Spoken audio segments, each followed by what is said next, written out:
Okay, how do I teach new concepts? This is teaching a new concept. This will be a very specific example of sort of lower secondary maths using algebra tiles. And what I've got here is a algebraic representation of some bits of algebra, really linear algebra. So this is what's called an x tile. There's a negative x tile. There's a 1 and there's a negative 1. So I would have done some work with my students before on what negative and positives do with numbers. So a +1 and a -1 will make a 0, basically. So to give a quick example, here's a +1, here's a -1.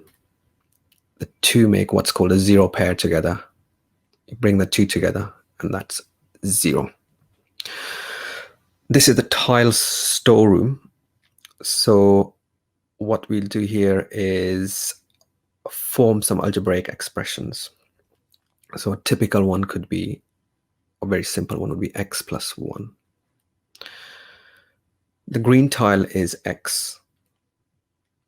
So I move that in. And the yellow tile is 1. So this is the labeled. This should show the labels, and this is the storeroom. This is x plus 1 showed as an expression using tiles. So this is x and this is 1. And I may want to make 2 lots of x plus 1, in which case I'll modify that. So that's 2 lots or 2 multiples of x plus 1. On this canvas, I can actually make copies. That's one way of doing it. Make a copy, 2 multiples of x plus 1. Or more typically, I'd ask the tutor just to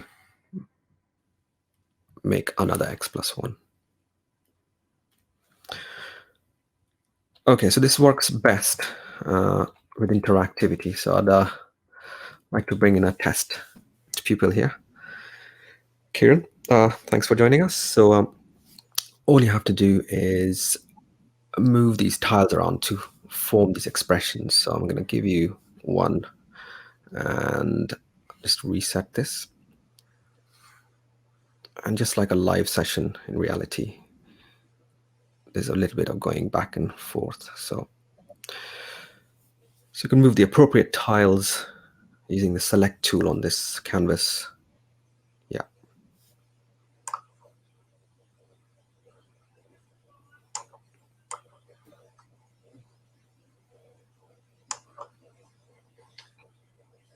Yeah, that's it.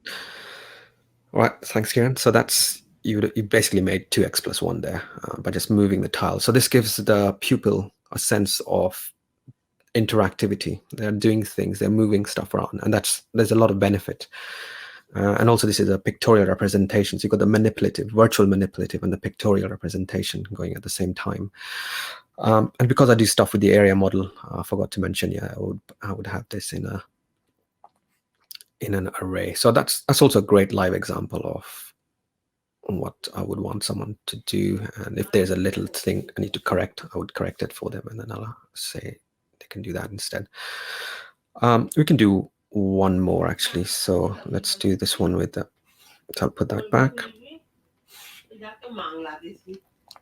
And then you can do clear that. This time we can do -2x plus 1. So very similar. So you can take the driving seat, Ciaran, and construct that one.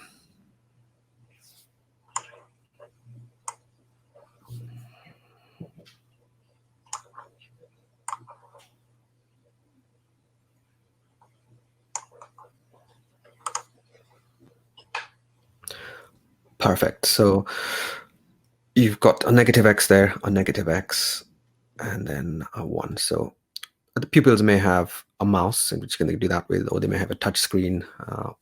I just readjust things for them and correct them. Yeah, so that's it actually as an example of a new concept that's interactive and two ways. Okay, so I'm looking at teaching a new concept to an entire group of pupils. Roughly in this class, I have about 45 pupils. I would communicate with the boys, first of all, via Google Classroom, and this is the stream page on Google Classroom. So obviously I'm welcoming the boys to the course, and I'm giving them some instructions of what to do. So just familiarize yourself with the course and so on. The main task I'm going to teach here today is about algebra and functions, and in particular indices. So once the boys have read this and I've told them where to go, I will have prepared an advanced video using Notability and Explain Edu on my iPad. So I'm just going to bring you into the main classwork page now where the boys would see the work. So there's a few wee things here. Firstly, submission of work. I'll talk about that later on when I'm talking about formative assessment. General information, which includes information about the A-level course. But further on down, these are the videos that I would create in order to try and teach the new concept. And I'm going to look in here, video exercise 1 and 2. So this is a video. I'm going to look at exercise 2 in particular here. And I'm just going to play this particular video for you. Now, as I said, I've prepared this in advance using an iPad, and I've just uploaded it to Google Classroom. I'm not going to play it all. I'm just going to play some of it so that you can grasp the idea of what the pupils actually would see.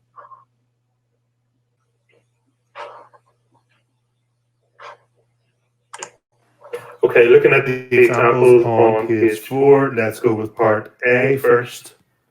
X to the power of 4 divided by x to the power of minus 3, which is x to the power of 4 minus minus 3. Again, that's your double negative, which becomes a plus. So that's x to the power of 7. Part B, x to the power of a half times x to the power of 3 over 2, which is x to the power of a half plus 3 over 2, which is x to the power of 4 over 2, which is x squared. I'm just going to pause it there, okay? So that's just an example. Because I'm teaching such a big group, I have to basically instruct them this way. Now, this isn't the end of my teaching. This will hopefully get most of the boys going in terms of, you know, a lot of them will just understand this and go ahead and work away at it. However, we do have some pupils then who obviously need extra help. So I'm just going to go back to the stream page here on the Google Classroom page, just to show you what I would then do if boys ask me for extra help. So what I've done here is some feedback on the indices work. So I've had some pupils ask me via the stream about certain questions. So again, what I would be able to do with my iPad is to create a particular video detailing and helping them with the particular questions that they need help with. Just a few little pointers. I was looking through your work and most of it is fine, but there are some of you who are not showing any working out whatsoever. Now, because this is A-level, you must show the full development of your answers. And if you do not, then you will not be awarded full marks in an exam question. So just let me talk you through this particular question. Starts off 343 over 512 to the power of minus 2/3. The first thing I'm going to do is flip the fraction over. And what that will do is it will get rid of the minus basically on the indice to make it 512 over 343 to the power of 2/3. Now the 3 on the bottom of the indice indicates that that is the cube root.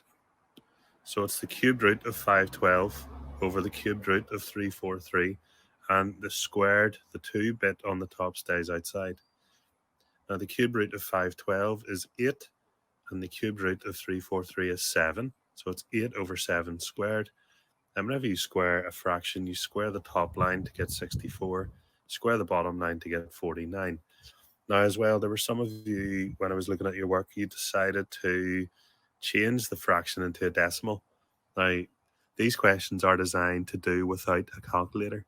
So you should have been shown the full development of your answers, not using a calculator, and also keeping everything in fractions. So just remember that for the future. Thanks very much, boys. Okay, and what that basically does is allows me to give feedback as I would probably do in the classroom. Obviously, we're remote learning at the minute, so this is just another way for me to do what I would normally do in the class.